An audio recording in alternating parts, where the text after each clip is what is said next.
अस्सलाम वालेकुम। आप देख रहे हैं राय हदायत टीवी और मैं हूं रजा मकसूद। तमाम तारीफें अल्लाह रब्बुल इज़्ज़त के लिए कि जिसने हमें ईमान की नेमत से सरफराज फरमाया और बेहद दुरूद व सलाम जनाब रसूलुल्लाह सल्लल्लाहु अलैहि वसल्लम पर कि जिनको अल्लाह ने सरताज रसूल और खातमुन नबीयीन बनाया। दोस्तों, ये हीरोज ऑफ इस्लाम की 7th एपिसोड का पार्ट नंबर 2 है। हमने पहले हिस्से में आपको क्रूसेड्स वॉर के बारे में बताया और मैंने आपको ये भी बताया कि कैसे पहली सलीबी जंग के बाद सलीबियों ने बैतुल मुकद्दस को अपने कब्जे में कर लिया था। खैर, 1099 में बैतुल मुकद्दस शरीफ पर कब्जे के बाद तकरीबन 10 साल तक मुसलमानों में कोई ऐसा बंदा नहीं आया जिसने क्रूसेड्स पर हमला किया हो। तकरीबन 1110 में सुलजोक सुल्तानों ने अपना एक गवर्नर मौसल रवाना किया जिसका नाम मदूद रहमतुल्लाह अलैह था। मदूद रहमतुल्लाह अलैह वो पहले गवर्नर थे कि जिन्होंने सलीबी फौजों के खिलाफ बकायदा लड़ना शुरू किया और एक लश्कर बनाया और जवाबी हमले शुरू किए। दोस्तों, मुसलमान तवील अरसे से अपनी ऐसे ही एक किसी जनरल का इंतजार कर रहे थे जो बराह रास्त सलीबियों से लड़े और बैतुल मुकद्दस को दोबारा मुसलमान सल्तनत में शामिल करे। दोस्तों, मदूद रहमतुल्लाह अलैह ने सलीबियों को कई जंगों में इबरतनाक शिकस्त दी। लिहाजा मुसलमानों को ये उम्मीद पैदा हो गई कि अब वो सलीबियों को शाम और फलस्तीन से निकालने में कामयाब हो जाएंगे। लेकिन कुदरत को कुछ और ही मंजूर था। जल्द ही एक दहशतगर्द खारजी ने खंजर से मदूद रहमतुल्लाह अलैह को शहीद कर दिया। सलीबियों के खिलाफ जंग के थोड़े ही अरसे बाद मदूद रहमतुल्लाह अलैह की शहादत मुसलमानों के लिए एक नाकाबिले नुकसान था। अब सुलजोग लश्कर से एक और मुजाहिद सामने आता है जिसकी तरबियत मदूद रहमतुल्लाह अलैह ने खुद अपने हाथों से की थी। इसका नाम इमादुद्दीन जंगी था। दोस्तों, 1127 में इमादुद्दीन जंगी को मसूल का गवर्नर मुकर्रर किया जाता है और इनकी जिम्मेदारियों में शामिल होता है कि सलीबियों के खिलाफ जंग का दोबारा आगाज कर दें, इन्हें अपने इलाकों से निकाल बाहर करें। अगले 20 साल तक इमादुद्दीन जंगी उम्मत मुस्लिमा की तरफ से मुसलमानों की इज्जत और आबरू का दिफा करते हैं। ये वही इमादुद्दीन जंगी हैं कि जिनके फर्जंद को तारीख में नूरुद्दीन जंगी के नाम से याद किया जाता है। अल्लाह ने इमादुद्दीन जंगी की शक्ल में मुसलमानों को एक दरवेश और फकीर जनरल तोहफे में अता किया। जिस वक्त इमादुद्दीन जंगी रहमतुल्लाह अलैह ने हुकूमत संभाली, इस वक्त शाम और फलस्तीन में तकरीबन तमाम किले मुसलमानों के हाथों से निकलकर सलीबियों के पास जा चुके थे।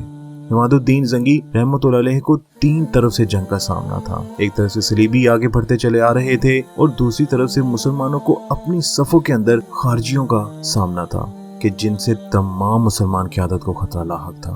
तीसरी तरफ फातिमी खिलाफत और तमाम तुर्क सुल्तान थे कि जो अपनी सल्तनत को फैलाने के लिए खिलाफत अब्बासिया के जनरलों से हालत जंग में रहते। हद तो ये थी कि इस जंग में कई मुसलमान सरदार खुद सलीबियों से मदद लेकर मुसलमानों के ही खिलाफ जंग करते।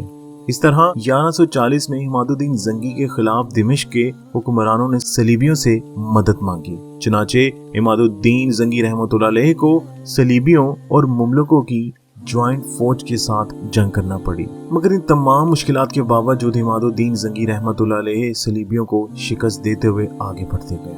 1144 यानी 1144 ईस्वी में इमादुद्दीन जंगी ने अल रवा के किले को फतह किया।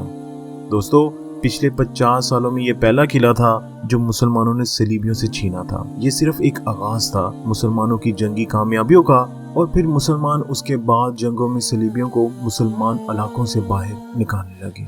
ईसाई नाइट्स में इमादुद्दीन जंगी की शोहरत इनकी बहादुरी थी। तिब्रिया पर हमले के दौरान इमादुद्दीन जंगी मुखालिफ लश्करों को चीरते हुए तिब्रिया के मेन दरवाजे पर पहुंच गए और वहां अपना नेजा गाड़ा और इसी तरह इनके लश्कर में से होते हुए वापस अपनी सफों में पहुंच गए। इमादुद्दीन जंगी की इस जुर्रत और दलेरी ने पूरी ईसाई लश्कर को दहशत में मुब्तला कर दिया। इन्होंने इमादुद्दीन जंगी रहमतुल्लाह अलैह से जान छुड़वाने के लिए एक साजिश तैयार की। इस मकसद के लिए एक तुर्क गुलाम को पैसे देकर इस बात पर राजी करा लिया गया कि वो इमादुद्दीन जंगी को शहीद करेगा। इस तरह 1146 के आसपास इमादुद्दीन को शहीद करवा दिया गया। दोस्तों, इमादुद्दीन जंगी ने शाम में जब बालबक का किला फतह किया तो वहां नजमुद्दीन अय्यूब रहमतुल्लाह अलैह को गवर्नर मुकर्रर किया था। नजमुद्दीन अय्यूब रहमतुल्लाह अलैह के ही जलीलुल कदर बेटे सुल्तान सलाहुद्दीन अय्यूबी रहमतुल्लाह अलैह थे कि जो इस शहादतमंद फौज के सिपा सलार थे कि जिसने बिलाखिर बैतुल मुकद्दस शरीफ को दोबारा फतह किया था। दोस्तों, इमादुद्दीन जंगी रहमतुल्लाह अलैह का सबसे बड़ा कारनामा ये था कि इन्होंने अरबों और तुर्कों को इकट्ठे कर दिया और सलीबियों के खिलाफ बाकायदा एक फौज कशी का आगाज किया था। खैर 1146 में नूरुद्दीन जंगी रहमतुल्लाह अलैह अपने वालिद इमादुद्दीन जंगी की जगह जंगी सल्तनत के तख्त पर बैठते हैं और इनके इस मिशन को जारी रखते हैं जो इनके शहीद बाप ने शुरू किया था। नूरुद्दीन जंगी उम्मत मुस्लिमा के दरवेश, मुत्तकी और एक वलीउल्लाह सिपा सलाहर थे। हिस्टोरियन लिखते हैं कि नूरुद्दीन जंगी हजरत उमर बिन अब्दुल अजीज रहमतुल्लाह अलैह के बाद उम्मत मुस्लिमा के मुत्तकी तरीन सरबराह थे। सुल्तान नूरुद्दीन जंगी भी बैतुल मुकद्दस को ईसाइयों से आजाद ना करवा सके। 1145 में यूरोप में एक मर्तबा फिर दूसरी सलीबी जंग की आग भड़का दी जाती है और पोप खुद तमाम यूरोपीय बादशाहों को खत लिखकर इनको दावत देता है कि वो आए और सलीबी जंग का अलम अपने हाथ में लें। जर्मनी और फ्रांस के बादशाह फौजों के साथ इस सलीबी जंग की क़यादत पर राजी हो जाते हैं और इसके बाद कई छोटे छोटे बादशाह और नवाब भी इस लश्कर में शामिल होते हैं और कुस्तुनतुनिया की जानिब चलते हैं। कहा जाता है कि ये 9 लाख का लश्कर था। जब ये लश्कर कुस्तुनतुनिया के आसपास पहुंचता है तो इतनी तबाही मचाता है कि खुद कुस्तुनतुनिया के लोग इससे पनाह मांगते हैं। खैर, जब सुल्तान नूरुद्दीन जंगी की फौज इस सलीबियों से टकराती है तो सलीबियों को इतनी मार पड़ती है कि 9 लाख में से 6 लाख सलीबी सिर्फ एनाटोलिया में ही काट दिए जाते हैं और कार्डिनल और लुई के लश्करों को इस कदर जानों और माली नुकसान होता है कि इसके बाद इनकी हिम्मत और हौसला ही जवाब दे जाती है और वो बड़ी मुश्किल से जान बचाकर बैतुल मुकद्दस पहुंचने में कामयाब होते हैं। यरूशलेम पहुंचकर ये दोनों बड़े बादशाह आपस में गले लगकर धाड़े मार मार कर रोए और अपनी फौज की तबाही पर मातम किया। खैर, इस तरह दूसरी सलीबी जंग यहाँ खत्म हो जाती है। तारीख में इससे ज्यादा नाकाम और शर्मनाक शिकस्त सलीबियों को कभी नहीं हुई। सिर्फ 4 दिन की मुहिम के लिए इन्होंने अपने लाखों फौजी लोग मरवा दिए। खैर दोस्तों, इसी जमाने में मिस्र में फातमी खिलाफत बहुत कमजोर थी और उनको ये डर था कि सलीबी उन पर हमला कर देंगे। लिहाजा उन्होंने नूरुद्दीन जंगी रहमतुल्लाह अलैह से दरख्वास्त की कि उनकी हिफाजत के लिए एक लश्कर भेजा जाए।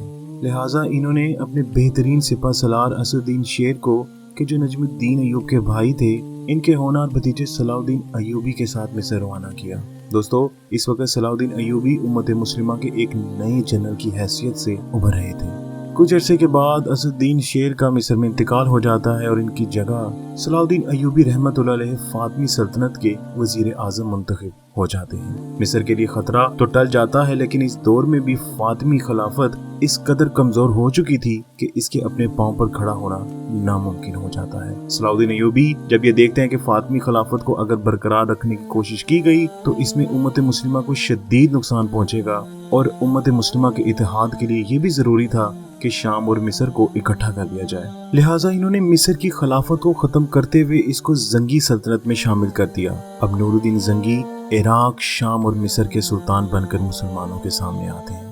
दोस्तों, नूरुद्दीन जंगी की पैदाइश 1117 में होती है और 1173 में आपका इंतकाल हो जाता है। आप बैतुल मुकद्दस की फतह को तो अपनी आंखों से नहीं देख सके, मगर आपने मस्जिद अक्सा के लिए बहुत मोहब्बत और प्यार से एक इंतहाई खूबसूरत मेंबर बनवाया और इस मेंबर को रख छोड़ा ताकि जब बैतुल मुकद्दस शरीफ फतह हो तो इस मेंबर को मस्जिद अक्सा में लगाया जाए। मगर ये शहादत सलाहुद्दीन अय्यूबी को हासिल होती है। दोस्तों, इंशाल्लाह हम हीरोज ऑफ इस्लाम की अगली एपिसोड में सुल्तान सलाहुद्दीन अय्यूबी के बारे में बात करेंगे। अल्लाह से दुआ है कि अल्लाह में राह हदायत पर चलने की तौफीक अता फरमाए, उन लोगों की जिस पर अल्लाह ने अपना इनाम फरमाया, ना कि उन लोगों पर जिस पर अल्लाह ने अपना गज़ब उतारा।